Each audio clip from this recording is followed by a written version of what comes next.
لیکن آپ اتنی جامع دعا نہیں مانگ سکتے. آپ پورے 2 پیجز کی دعا مانگیں گے، اللہ مجھے یہ بھی دے دے، یہ بھی دے دے، یہ بھی دے دے. اور اگر آپ کہیں گے ربنا آتنا فی الدنیا حسنۃ وفی الآخرۃ حسنۃ وقنا عذاب النار، ساری دنیا جہان اس میں سمیٹا ہوا ہے اللہ تعالیٰ نے. اور آپ سوچتے جائیں اور یہ دعا مانگتے جائیں کہ اللہ دنیا کی یہ حسنہ بھی چاہیے، بچوں کا ایمان چاہیے، ان کی صحت چاہیے، ان کی لمبی زندگی چاہیے، ان کا حلال رزق چاہیے، ان کے نیک اور صالح زندگی کے ساتھی چاہیے، نیکی کے مواقع چاہیے، اللہ تعالیٰ کی فرما برداری چاہیے، صحت چاہیے، بہت ساری چیزیں آپ نے دنیا کی حسنہ میں مانگ لی. اور آخرت کی حسنہ بھی ایسے ہی سوچتے جائیں، اللہ کا دیدار، محمد رسول اللہ صلی اللہ علیہ وسلم کا ساتھ، حوض کوثر سے پانی پینا، اللہ کے عرش کے سائے کے نیچے بیٹھنا جا کے قیامت کے دن، حشر کے میدان میں سواری مجھے چاہیے، سب سے پہلے جنت میں جانے والوں میں سے اللہ تعالیٰ مجھے کرنا، جنت الفردوس عطا کرنا، ساری چیزیں آ جاتی. تو 100 دفعہ اپنی لفظوں میں مانگیں، لیکن کبھی کبھی انسان شر جو ہے وہ خیر سمجھ کے مانگ رہا ہوتا ہے، شر مانگتا ہے اپنے لیے لیکن خیر سمجھ رہا ہوتا ہے. اللہ سبحانہ و تعالیٰ سے حکمت کی بھی دعا مانگنی چاہیے کہ اللہ سبحانہ و تعالیٰ ہم کو حکمت بھی عطا کر. لیکن حکمت علم کے ساتھ جڑی ہوئی ہے، علم حاصل کریں گے نا تو حکمت بھی آ جائے گی. اور قرآن کریم کے بیچ میں قرآن جو ہے وہ نالج ہے، اور جو رسول اللہ صلی اللہ علیہ وسلم کی حدیث ہے وہ حکمہ ہے، رسول اللہ صلی اللہ علیہ وسلم کی سننا جو ہے وہ حکمہ ہے. وہ آپ کو سکھاتی ہے کہ کون سے وقت میں کیا کام کرنا ہے، کون سے وقت میں کیا بات کرنی ہے. اصل میں حکمت یہی ہوتی ہے. تو انشاءاللہ باذن اللہ شروع کرتے ہیں. پیج نمبر 37 کہتے ہیں کہ نجات کے لیے گناہوں سے بچنا بھی اہم ہے، کہ صرف ایسا نہیں ہو سکتا کہ آپ نیک کام کرتے رہے کہیں کہ یہی ہم کو ہمارے لیے کافی ہے. مقدس میں نے آپ سے کہا تھا کہ کبیرہ اور صغیرہ گناہوں کے بیان کو کھولنا ہے، وہ بک کھولنی ہے. آپ نے اس کو کھولا ہوا ہے، حسن اخلاق کو. اوکے، اینی ویز ہم چلیں گے. ایمان کے بعد نیک اعمال بہت اہمیت رکھتے ہیں. آخرت میں نجات کے لیے اللہ تعالیٰ نے انہی 2 چیزوں کو شرط قرار دیا ہے. جیسے اللہ تعالیٰ فرماتے ہیں اعوذ باللہ من الشیطان الرجیم والذین آمنوا وعملوا الصالحات اولئک اصحاب الجنۃ هم فیہا خالدون. اور وہ لوگ جو ایمان لائے اور نیک اعمال کیے وہی لوگ جنت میں جانے والے ہیں، اس میں وہ ہمیشہ رہیں گے. اور پھر فرمایا ان الذین آمنوا وعملوا الصالحات کانت لهم جنات الفردوس نزلا، کہ بے شک وہ لوگ جو ایمان لائے اور نیک عمل کیے ان کی مہمانی کے لیے فردوس کے باغات ہوں گے. قرآن پاک میں اس مضمون پر مشتمل 100 سے زائد آیات موجود ہیں جو آپ کو عمل صالح پر ابھارتی ہیں، جن سے یہ بات پتہ چلتی ہے کہ نجات کا دار و مدار ایمان کے ساتھ نیک اعمال پر ہے. شیطان انسان کا انتہائی عیار اور مکار دشمن ہے. وہ لوگوں کو مختلف طریقوں سے جہنم میں لے جانے کے لیے دن رات گھات لگائے ہوئے ہے. یعنی آپ کا ایسا دشمن ہے کہ جس کو اپنے آرام سے کوئی لینا دینا نہیں ہے. جیسے ہم کہتے ہیں نا چھٹی ہونی چاہیے، give me a break, let me rest a little bit, I need my sweet time, ہے نا. ہم کہتے ہیں نا کہ اب میں نے بہت پڑھ لیا ہے، کتنی دفعہ پڑھوں، ساتوں دن پڑھوں، ہر وقت پڑھوں، ہر وقت یہی باتیں. شیطان یہ نہیں کہتا، وہ 24/7 کام کرتا ہے، ٹائر لیسلی کام کرتا ہے. اس نے اپنا گول سیٹ کیا ہوا ہے اور اس پہ وہ فوکسڈ ہے. ہمیں تو اللہ سبحانہ و تعالیٰ نے اس سے بھی زیادہ طاقت دی ہوئی ہے، اس سے بھی زیادہ ایمان کی قوت دی ہوئی ہے. ہم کیوں نہیں فوکسڈ، ہم کیوں نہیں گول اورینٹڈ؟ تو وہ دن رات ہاتھ لگائے ہوئے ہے. اس نے روزے اٹس اوکے مقدس، نیکسٹ ٹائم انشاءاللہ، ابھی آپ سنیں. اس نے روزے ازل سے یہ عہد کر رکھا ہے کہ میں تیری سیدھی راہ پر لوگوں کے گھات میں بیٹھوں گا، پھر ان کے آگے سے، ان کے پیچھے سے، ان کے دائیں سے، ان کے بائیں سے ان پر حملہ کروں گا. یہ سورۃ الاعراف کی آیت نمبر 17 ہے. چنانچہ کسی شیطان کسی کو شیطان دین اور ایمان سے باغی بنا کر سیدھا سیدھا گناہوں کی وادی میں پہنچا دیتا ہے، یعنی ریبیل کرتا ہے بندہ، کوشچن کرتا ہے اپنے ایمان کو، اور کسی کو نیک اعمال کے ساتھ شرک میں مبتلا کر دیتا ہے۔ اب دیکھیں پاکستان میں، انڈیا میں، بنگلہ دیش میں، ہمارے ملکوں میں کیا ہو رہا ہے؟ ایمان والے ہیں لوگ، لیکن کیا کرتے ہیں؟ مزاروں کے آگے جا کے سجدے کر رہے ہوتے ہیں، اپنی جھولیاں پھیلا رہے ہوتے ہیں، اپنے خط لکھ کر اور پرچیاں بنا بنا کر اندر ڈال رہے ہوتے ہیں، مزار کے سامنے لگے ہوئے درخت پر جھولے باندھ رہے ہوتے ہیں کہ ہمارے گھر میں بچہ دے دیں۔ یہ شرک نہیں ہے تو اور کیا ہے؟ ہم؟ تو کسی کو نیک امال کے ساتھ شرک میں مبتلا کر دیتا ہے، کسی کو نیک امال کی شکل میں بدعات پر لگا دیتا ہے۔ بہت سی ایسی چیزیں ہیں جو اللہ سبحانہ و تعالیٰ نے شریعت کا حصہ ہی نہیں بنائی۔ بدعت کا مفہوم کیا ہوتا ہے؟ کیا اس کی ڈیفینیشن ہے؟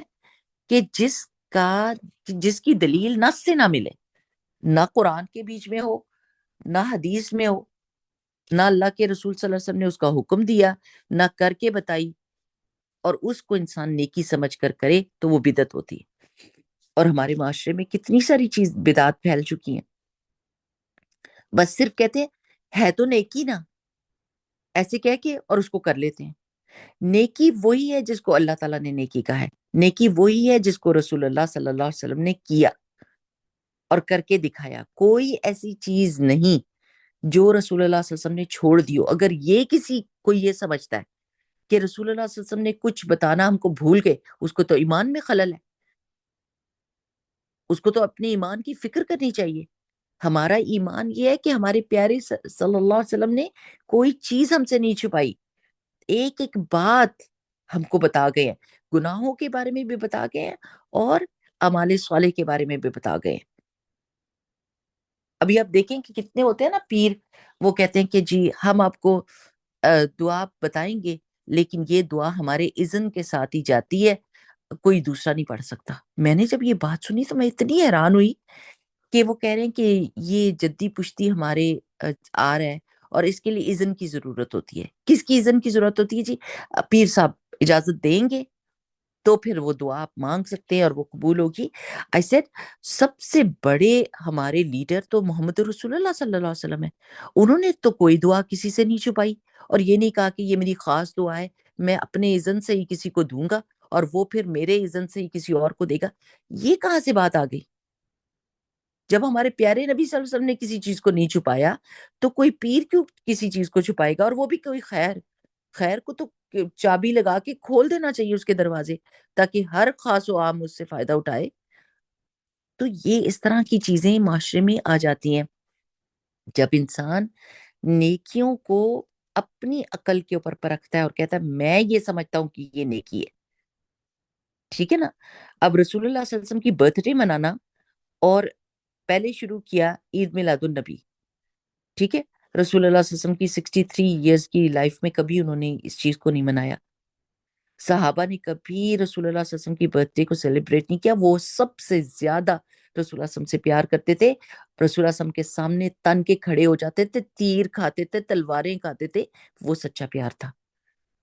لیکن انہوں نے تو کبھی یہ کام نہیں کیا، اور کہتے کہتے سب کے چلے جی کوئی نہیں، اللہ کے رسول صلی اللہ علیہ وسلم کی خوشیاں نہیں منانی، کرتے کرتے اب یہ وقت آ گیا ہے کہ اتنے اتنے بڑے مولانا جو ہیں وہ کیک کاٹ کے کہہ رہے ہیں happy birthday to you یا رسول اللہ صلی اللہ علیہ وسلم۔ دیکھیں آپ کہاں سے بات شروع ہوئی تھی اور کہاں پہ جا کے جا رہی ہے، کتنے بڑے بڑے کیک کاٹے جا رہے ہیں، اور بچے جن کو ہم روکتے تھے کہ دیکھو بیٹے وہ چیز جو دوسرے کرتے ہیں بغیر وجہ کے، کسی چیز کسی دن کو سیلیبریٹ کرنا، یا تو آپ صدقہ خیرات کریں، جو آپ کی پیدائش کا دن ہے اللہ تعالیٰ سے معافی مانگیں کہ اللہ سبحانہ تعالیٰ وہ کام نہیں کیے جو ہمارے کرنے کے تھے، ایک سال اور ہماری زندگی میں سے گزر گیا ہے، مائنس ہو گیا، ہم موت سے اور قریب ہو گئے ہیں، اللہ اس آنے والے سال میں ہم کو اور زیادہ نیکیوں کے موقع دینا، کوئی دعا کریں، کوئی صدقہ خیرات کریں، کوئی سوچیں، بجائے اس کے کہ سیلیبریشن ہو وداؤٹ ڈوئنگ اینی تھنگ۔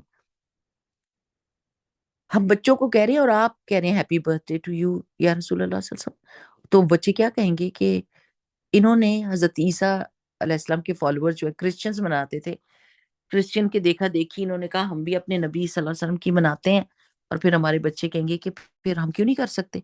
اب اگر ایک چیز پہ آپ نے یہ کیا ہے، آپ دوسروں کو فالو کر رہے ہو، تو ڈیفینیٹلی آپ نے دروازہ کھولا ہے، اب لوگ باقی چیزوں کو بھی فالو کریں گے اور چیزوں کو بھی فالو کریں گے۔ رسول اللہ صلی اللہ علیہ وسلم نے منع فرمایا تھا کہ مت غیروں کو فالو کرنا۔ پیر پھسلے گا نا، جیسے کیلے کے اوپر سے پیر پھسلتا ہے، تو انسان اپنی باڈی کو کوئی کنٹرول کر سکتا ہے؟ اتنا برا گرتا ہے اور اتنا بھیانک سا سین ہوتا ہے، اور نہ جسم کو کنٹرول کر سکتا ہے، نہ ہاتھوں کو کنٹرول کر سکتا ہے، ادھر ادھر ہاتھ بکھر رہے ہوتے ہیں، کبھی ادھر کبھی ادھر، اور دھڑام سے نیچے۔ اس طرح ہوتا ہے کہ بدعت میں پڑھ کے انسان بڑے برا گرتا ہے، ہڈی پسلی ایک ہو جاتی ہے۔ تو شیطان کیا کرتا ہے، کسی کو نیک اعمال کی شکل میں بدعات پر لگا دیتا ہے، کسی کو نماز اور روزے کے ساتھ سود اور رشوت جیسے گناہوں میں مبتلا کر دیتا ہے۔ مجھے سچ سچ دل سے بتائیں، کیا ہم کو یہ نہیں پتا کہ اللہ سبحانہ و تعالیٰ نے اپنے پیارے نبی صلی اللہ علیہ وسلم کے ذریعے سے ہم کو یہ بات بتائی ہے، یہ اوتھینٹک حدیث ہے، کہ سود لینے والا، دینے والا، گواہ، مددگار، کوئی بھی بندہ جو اس کام میں مددگار ہوگا، وہ ایسے ہی ہے جیسا کرنے والا، اور ان پہ اللہ کی لعنت ہے۔ کیا نہیں ہم کو پتا؟ کیا ہم نے یہ نہیں سنا ہوا؟ کیا قرآن کی آیت نہیں پڑھی سود کے بارے میں؟ یعنی سب سے بھیانک جو بڑے گناہ ہیں نا، کبیرہ گناہ، انہوں میں اس کے اوپر اتنی سخت وعید آئی ہوئی ہے، سخت وعید آئی ہوئی ہے۔ اور یہ نہیں کہ، اور وہ کہتے جی قرآن میں تو یہ لکھا ہوا ہے کہ لینے والے نہ بنو، تو آپ نے کاٹا نا حدیث کو، آپ نے حدیث کو کاٹا نا، کیونکہ حدیث آپ کو بتا رہی ہے کہ صرف لینے والا نہیں، دینے والا، سائن کرنے والا، گواہ، سب پہ اللہ کی لعنت ہوئے گی۔ اور سود کے 70 گناہوں میں سب سے چھوٹا گناہ کیا ہے؟ ماں کے ساتھ زنا کرنا۔ اتنی بھیانک اور گندی چیز ہے۔ اب کتنے لوگ ہیں جو سود دے رہے ہیں، ان کو جسمانی بیماریاں ہیں، ان کو بچوں کی طرف سے انتہائی مشکل حالات ہیں، ان کے ہسبینڈ اور میاں بیوی کے تعلقات میں خرابی ہے، اور ان کو بتانے کی کوشش کی جاتی ہے اس میں سے نکل آؤ، اس میں سے نکل آؤ، سود میں سے نکل آؤ، آپ کی ساری چیزیں درست ہو جائیں گی، اللہ تعالیٰ ہر چیز کو اس کے خانے پر رکھ دے گا۔ کبیرہ گناہ ہے، مت کرو مت کرو، لیکن آپ یقین کریں کہ دماغ ایسا پلٹتا ہے کہ انسان اس پہ آتا ہی نہیں، کوئی سمجھتا ہی نہیں، اس وقت اس کوئی کبیرہ گناہ کوئی سمجھ ہی نہیں رہا، اس لیے مسلمانوں کی کثیر تعداد اس میں مبتلا ہے، اور دن رات ایک کر کے وہ سور کے منہ کے بیچ میں اپنے پیسے ڈال رہے ہیں۔ کہ کسی ریئلٹر نے میرے ہسبینڈ کو بتایا کہ یہاں پر کسی نے لیک شور کے اوپر گھر لیا، بہت بڑا گھر، اور اس میں آئی تھنک کہہ رہا تھا کہ $96,000 جو ہیں وہ پورے سال میں جو مورگیج پے ہوئی تھی وہ سود میں کیا ہے، اور تھوڑے سے 5-6 ہزار جو ہیں وہ کیپٹل پے ہوا ہے۔ اب جسٹ امیجن، عقل سوچے نا، سوچے، آپ دن رات مزدوریاں کر رہے ہیں، صرف انہوں نے پیپر پہ آپ کا نام لکھا ہے، صرف پیپر پہ نام لکھا ہے، اور کہا ہے کہ آپ کا نام، یہ گھر آپ کا ہو گیا ہے، لیکن اصل میں یہ گھر 30 سال تک آپ کا ہوگا نہیں، 1 یا 2 قسط مس کی آؤٹ، اور ہر مہینے جو آپ اپنے خون پسینے کی حلال کمائی ہے وہ آپ ان کو دے رہے ہیں، اور وہ جو آپ نے $1 ملین قرض لیا ہے وہ اس کے اوپر وہ صرف سود جا رہا ہے، آپ کا کیپٹل تو ادا ہی نہیں ہو رہا۔ آپ سوچیں کہ آپ اتنے زیادہ پیسے سود کے دے رہے ہیں، اور $1-2 آپ کے اس میں جا رہے ہیں، تو یہ کاہے کی عقل مندی ہے؟ نہ آپ اپنے بچوں پہ لگا رہے ہیں، نہ اپنے اوپر لگا رہے ہیں، اور بیٹھے بٹھائے لوگوں کو ان کی جھولیاں بھر رہے ہیں، اور صرف اس لیے کہ انہوں نے پیپر پہ لکھ دیا ہے کہ یہ آپ کا گھر ہے۔ کتنا بڑا دھوکا ہے۔ اور پھر جیسے انسان اس گناہ میں پڑتا ہے، یہ کبیرہ گناہ ہے نا، پکڑ ہو جاتی ہے، اور اللہ کی محبت کا اظہار ہے کہ اللہ تعالیٰ بھیجتا ہے مصیبتیں تاکہ انسان ہوش میں آ جائے، توبہ کرے، نکلے اس میں سے، یا اس کو پے آف کرنے کی کوشش کرے، اور یا پھر اس میں سے نکلے، لیکن اس میں رہ نہیں سکتا۔ اب دیکھیں، نماز روزہ کر رہے ہوتے ہیں لیکن سود کے لین دین میں شامل ہے، تو یہ شیطان کا ایسا چکر ہے، سمجھے جیسے کولو کا بیل ہوتا ہے نا، اس کی آنکھوں پہ پٹی باندھ دیتے ہیں اور اس کو وہ گول گھما رہا ہوتا ہے بندہ، جو کسان ہوتا ہے اس کو گول گھما رہا ہوتا ہے، اور وہ کولو کے بیل کو یہ نہیں پتا ہوتا کہ میں اسی جگہ پہ کھڑا ہوں، میں 10 سال تک چلتا رہوں گا، وہ سمجھ رہا ہوتا پتہ نہیں میں کدھر پہنچ گیا، چلتے چلتے چلتے آج میں نے کتنا سفر کر لیا اور میں کتنا دور پہنچ گیا، حالانکہ وہ ایک چکر میں گھوم رہا ہوتا ہے۔ بس ہمارا حال یہ ہے آج کل کہ ہم کولو کے بیل کی طرح انہوں نے ہماری آنکھ پر مارگیج کی پٹی باندھی ہوئی ہے، اور ہم سمجھتے ہیں کہ پتہ نہیں کتنی ہم نے بڑی اچیومنٹ کر لی ہے، اور ہم وہیں کے وہیں کھڑے ہوئے ہیں۔ استغفر اللہ العظیم۔ پھر شیطان کیا کرتا ہے؟ کسی کو نیک اعمال کے ساتھ ریاکاری کا سبق دے دیتا ہے، یعنی وہ دکھاوا کرنے لگ جاتا ہے اور شہرت کے نشے میں مگن کر دیتا ہے۔ وہ نیک عمل بھی کر رہا ہوتا ہے لیکن ریاکار بھی ہوتا ہے، لباس پہنتا ہے تو شہرت کا پہنتا ہے، کھانا کھاتا ہے تو شہرت کا کھاتا ہے۔ اب آپ یہ دیکھیں کہ دیکھیں کچھ لوگوں کا تب کھانا کھانا اور دکھانا جو ہوتا ہے وہ کسی وجہ سے ہوتا ہے کہ چلو جی آپ کو پتہ چل جائے کہ حلال کھانا کدھر ملتا ہے۔ کچھ لوگوں کا کھانا صرف دکھاوے کا ہوتا ہے کہ وہ دکھائیں کہ ہم کتنی اعلیٰ شان والی جگہ پہ کھا رہے ہیں، ہر چیز میں دکھاوا، کپڑے پہن کر دکھاوا، کھانا کھا کے دکھاوا، گاڑی لے کر دکھاوا، سیرے کر کے دکھاوا۔ تو اور کسی کو نیک اعمال کے غرور تکبر میں مبتلا کر کے جہنم کی راہ پر ڈال دیتا ہے۔ کوئی اپنے آپ کو اتنا نیک سمجھنے لگ جاتا ہے کہ وہ سب کو گناہگار سمجھتا ہے اور کہتا ہے کہ یہ تو سارے جہنم میں جائیں گے، صرف جنت میں ہی جانے والا ہوں۔ نیک اعمال کا تکبر اور علم کا تکبر، یہ دو بہت خوفناک تکبر ہوتے ہیں، ان کا کانسیکوینس بہت زیادہ ڈینجرس ہے۔ وہ جیسے تھا نا کہ دو بھائی تھے اور ایک دوسرے کو روکتا، ایک جو تھا وہ بہت گناہ کرتا تھا اور دوسرا بہت نیک اعمال کرتا تھا۔ تو نیک بندہ جو تھا وہ ہر وقت اپنے بھائی کو کہتا رہتا تھا مت کرو مت کرو مت کرو، وہ توبہ کرتا تھا پھر پڑ جاتا تھا اس میں۔ تو ایک دن نیک کو غصہ آیا تو اس نے کہا اللہ تمہیں کبھی بھی معاف نہیں کرے گا، اور اللہ تعالیٰ نے ان دونوں کو مار دیا۔ اور جو توبہ کرتا تھا اور ڈرتا تھا لیکن پھر گناہوں میں پڑ جاتا تو اس کو تو کہا کہ میری رحمت میرے غضب پہ حاوی ہے، تمہیں تو معاف کر، اور اس کی پکڑ ہو گئی نیکوکار کی کہ تمہیں کس نے کہا تھا کہ اللہ تعالیٰ معاف نہیں کرے گا، تم نے اللہ کے بہاف پر یہ بات کیسے کی، اس کی پکڑ ہو گئی۔ تو نیکی کا تکبر کبھی بھی نہیں کرنا چاہیے، ہمیشہ یہ ڈرنا چاہیے کہ جو سامنے والا بندہ ہے ہو سکتا ہے اس نے کوئی ایسا چھپا ہوا عمل کیا ہو جو میرے تمام نیک اعمال کے اوپر بھاری ہو، پھر کیا کریں گے؟ بس ڈر ڈر کے ہم نے زندگی گزارنی ہے۔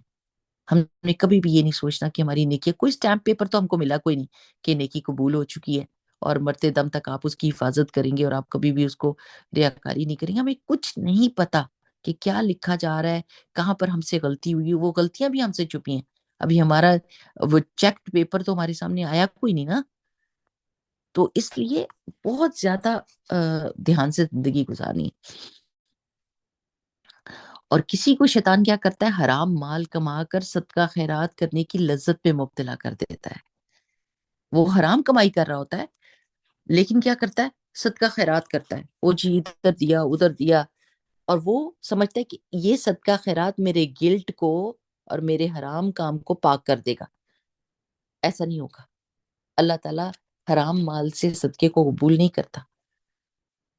جیسے کسی نے کہا نا کہ کوئی سنگر تھا اور وہ پیسے اکٹھے کر رہا تھا، اور اس کے لیے سکولز کے لیے اور ہسپتالوں کے لیے۔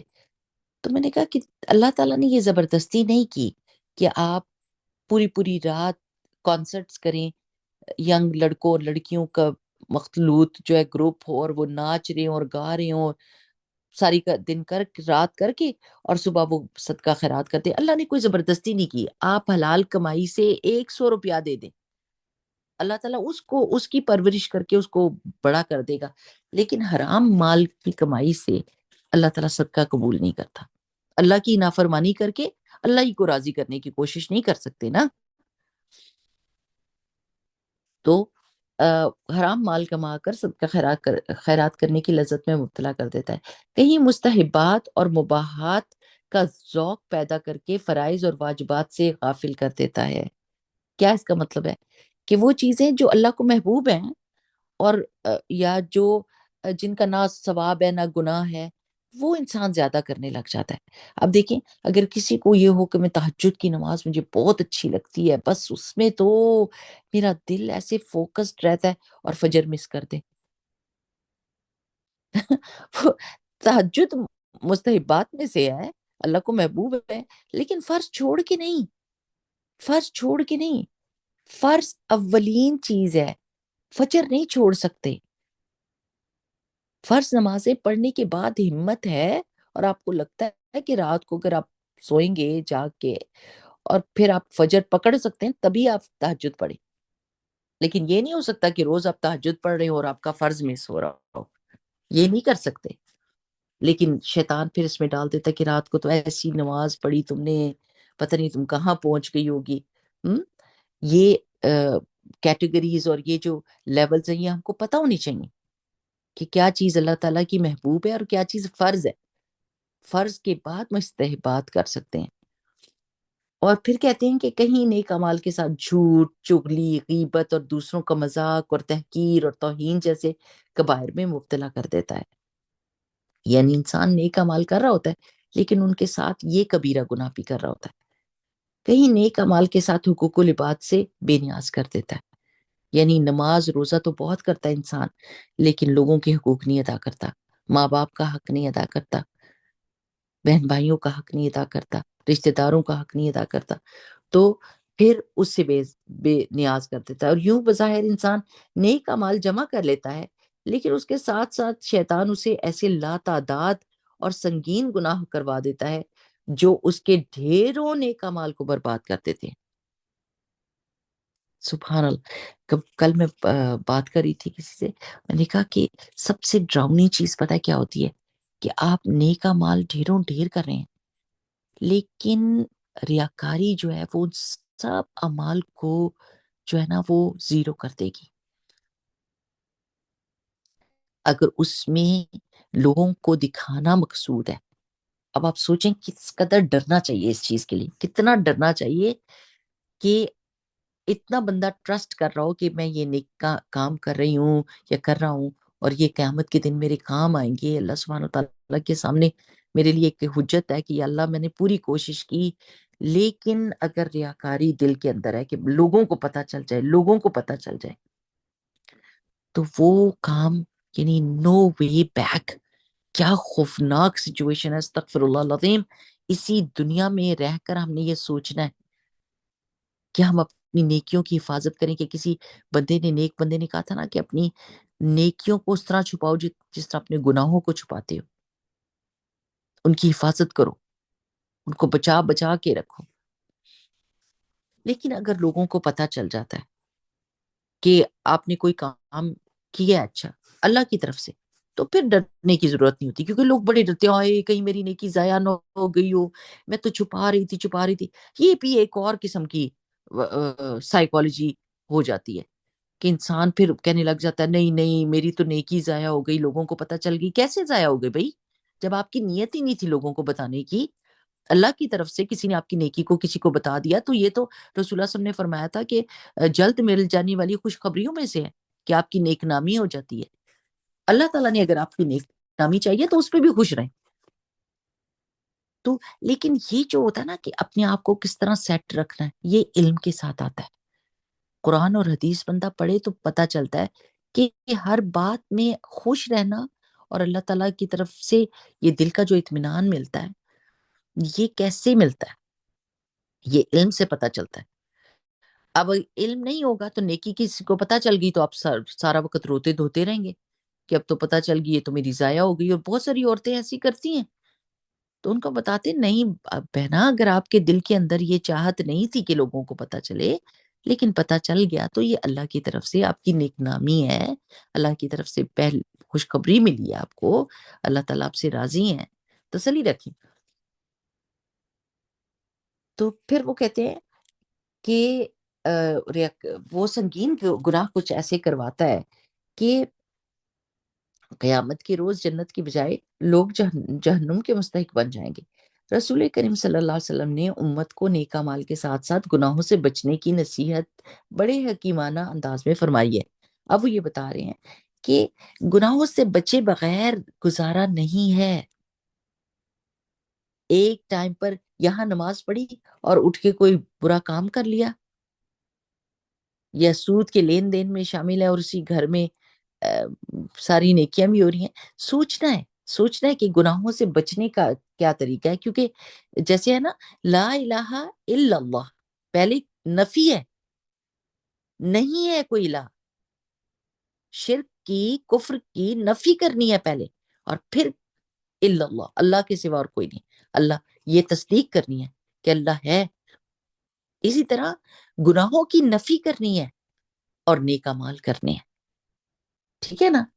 تو آپ صلی اللہ علیہ وسلم نے صحابہ کرام سے پوچھا، جانتے ہو کہ مفلس کون ہے؟ صحابہ کرام نے عرض کیا، مفلس تو وہی ہے جس کے پاس درہم و دینار نہ ہو۔ آپ صلی اللہ علیہ وسلم نے فرمایا کہ میری امت کا مفلس وہ ہے جو قیامت کے روز نماز، روزہ، زکوٰۃ جیسے نیک اعمال لے کر آئے گا، لیکن اس کی نیکیاں مظلوموں نہیں لے نیک اعمال لے کر آئے گا، لیکن اس کے ساتھ کسی کو گالی دی ہوگی، کسی پر تہمت لگائی ہوگی، کسی کا مال کھایا ہوگا، کسی کو قتل کیا ہوگا، چنانچہ اس کی نیکیاں مظلوموں میں تقسیم کر دی جائیں گی۔ اگر نیکیاں ختم ہو گئیں تو مظلوموں کے گناہوں کے نیک اعمال گناہ اس کے نیک اعمال میں ڈالنے شروع کر دیے جائیں گے، حتیٰ کہ اسے جہنم میں داخل کر دیا جائے گا۔ ایک اور حدیث میں رسول اللہ صلی اللہ علیہ وسلم نے فرمایا، بعض لوگ قیامت کے روز تہامہ پہاڑ کے برابر نیکیاں لے کر آئیں گے، بہت بڑی بڑی نیکیاں، پہاڑ کے برابر ان کی نیکیاں ہوں گی، لیکن اللہ تعالیٰ ان کی نیکیوں کو غبار بن کر اڑا دیں گے۔ ایک صحابی نے عرض کیا، یا رسول اللہ صلی اللہ علیہ وسلم، ہمیں ان کی نشانیاں بتائیں، کہیں ہم بھی اس میں شامل نہ ہو جائیں۔ دیکھیں صحابی کیا کریں کہ اللہ تعالیٰ اللہ کے رسول صلی اللہ علیہ وسلم ہم کو وہ بتائیں کہ وہ کیا کام ہے غلط جو نہیں کرنے، کہ ہم ان کو چھوڑیں اور ہم ان سے بچیں۔ آپ صلی اللہ علیہ وسلم نے فرمایا، وہ تمہارے ہی بھائی بند ہوں گے، یعنی مسلمانوں میں سے ہی ہوں گے، تمہاری قوم میں سے تمہاری قوم سے ہی ہوں گے، جس طرح تم راتوں کو عبادت کرتے ہو وہ بھی ویسے ہی راتوں کو عبادت کرنے والے ہوں گے، لیکن تنہائی میں اللہ تعالیٰ کی حرمتوں کو پامال کریں گے۔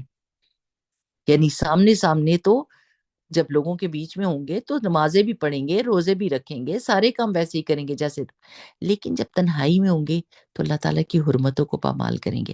یہ کتنا آسان ہو گیا میری پیاری بہنوں، اللہ کی حرمتوں کو پامال کرنا۔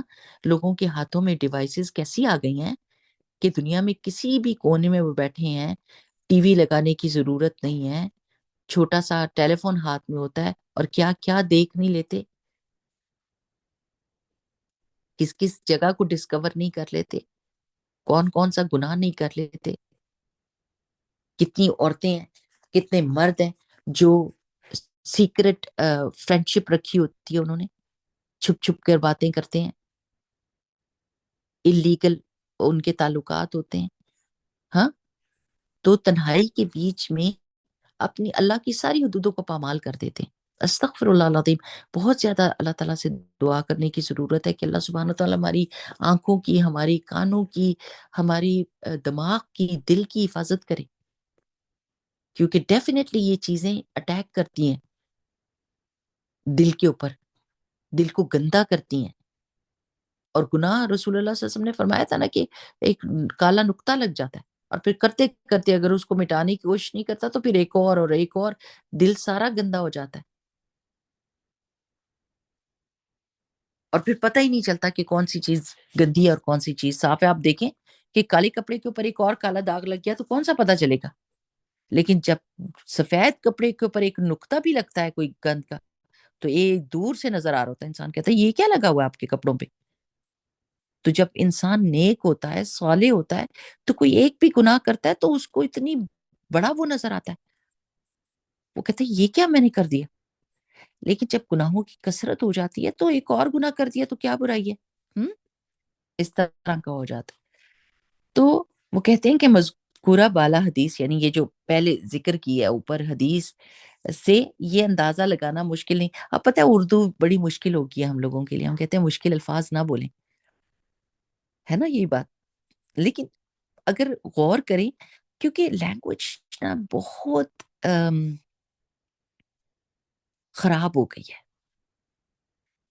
کوئی ادب لحاظ نہیں رہ گیا، سلینگ لینگویج بہت زیادہ بولی جاتی ہے۔ آ، اگر ہم اپنی لینگویج کو بھی پکڑ کے رکھیں نا، ویلیوز بھی جا رہی ہیں، لینگویج بھی جا رہی ہے، ادب آداب سب کچھ ہاتھ سے پھسل رہا ہے ہمارے۔ ذرا سا غور کریں تو آپ کو ورڈ کا مطلب سمجھ آ مذکورہ کا مطلب ہوتا ہے جس کا ذکر کیا گیا ہو، بالا کا مطلب ہے اوپر، تو اوپر جس حدیث کا ذکر کیا گیا ہے، احادیث کا ذکر کیا گیا ہے، یہ اندازہ لگانا مشکل نہیں کہ نجات کے لیے نیک اعمال کے ساتھ ساتھ کبائر سے بچنا کتنا اہم اور ضروری ہے۔ انسان کی اس سے بڑی بدبختی اور بد نصیبی کیا ہوگی کہ وہ اپنی دانست میں ڈھیروں نیک اعمال کر کے لے جائے، لیکن قیامت کے روز اس کے سارے نیک اعمال ایک ایک کر کے اس کے گناہوں کی نظر ہو جائیں اور وہ جہنم کا مستحق ٹھہرے۔ اللہ ذالک هو الخسران المبین، خبردار یہی ہے کھلا خسارہ، یعنی یہ سب سے بڑا نقصان ہے، سب سے بڑی لاس ہے۔ اس دنیا کی لاس کو تو ہم دوبارہ سے کمپنسیٹ کر سکتے ہیں، کوئی بھی دنیا میں ہمیں کوئی لاس ہو جائے، پیسے کی لاس ہو جائے، کچھ بھی ہو جائے، ہم اس کو دوبارہ سے ری گین کر سکتے ہیں، لیکن قیامت کا دن ایسا نہیں ہوگا کہ اس کے بیچ میں یہ مہلت دی جائے کہ دوبارہ سے کر کے آ جاؤ، وہاں سب ختم ہو جائے گا۔ اور کون سا ہم میں سے بندہ ہے جس کو یہ پتا ہے کہ میری موت کا دن کون سا لکھا ہوا ہے؟ ہمارے پاس تو ٹائم اتنا لمیٹڈ ہے، اور یہ ایشورٹی نہیں ہے کہ ہمیں موت سے پہلے وارننگ دی جائے گی۔ موت اچانک آ جاتی ہے اور لے جاتی ہے، تو وہ جو ریگریٹ کرنی ہے، اپنی نا موت کو امیجن کیا کریں کہ اللہ تعالیٰ جس وقت میں مروں نا، اللہم انی اسألک برد العیش بعد الموت، ایسی ٹھنڈی میٹھی میری زندگی ہو نا، سکون کی زندگی ہو موت کے بعد، دنیا کے جھنجھٹوں سے چھٹکارا مل جائے اللہ تعالیٰ۔ اسی لیے آپ دیکھیں کہ جو مسکراتے ہیں نا، مسکراتے ہوئے جو جاتے ہیں، کتنی ایسی میتیں ہوتی ہیں جو مسکرا رہی ہوتی ہیں، لٹرلی ان کو دیکھ کے بندہ کہتا ہے سبحان اللہ، کہ کیا اللہ تعالیٰ نے اس کو چیز دکھائی ہوگی۔ شہید جو ہوتے ہیں، آپ دیکھیں کہ وہ پڑھ پڑھ کے جا رہے ہوتے ہیں، ایک ینگ بچے کا وہ شہید ہو رہا تھا، اور یعنی زخمی ہوا تھا، اور وہ کیا کہہ رہا تھا کہ میرے بھائیوں، اللہ اللہ یہ جنت تم دیکھ رہے ہو، ارض السماوات والارض، اس کی تو لمبائی چوڑائی اس کی اتنی بڑی ہے، اور یہ کیا، واہ سبحان اللہ، ایسی باتیں کر رہا تھا اور مسکراتا جا رہا تھا۔ تو کیا کیا چیزیں دکھاتے اپنے لیے، امیجن کریں اللہ تعالیٰ جب میری موت کا وقت آئے، اللہ سبحانہ وتعالیٰ مجھے یہ میسج ملے، یا ایتھا النفس المطمئنہ ارجعی الی ربک راضیۃ مرضیہ، اللہ میں خوشی خوشی جاؤں، مجھے سکون مل جائے، مجھے مزہ آ جائے کہ میرے رب سے ملاقات کا وقت میرا قریب آ گیا، اور میں کلمہ پڑھتے ہوئے جاؤں، وہ میری زندگی کا بہترین دن ہو، جس دن میں نے اس جرنی پہ نکلنا ہو آپ کی طرف، وہ میرا سب سے بہترین دن ہو، میرے سکون کا دن ہو۔ اللہ بہترین حالت میں، بہترین ایمان کی حالت میں، بہترین لوگ میرے آس پاس ہوں، سنت پر عمل کرنے والے۔ جیسے جیسے آپ دعا کریں گے نا اپنی موت کے لیے، بہت دعا کرنی ہوتی ہے، بہت زیادہ۔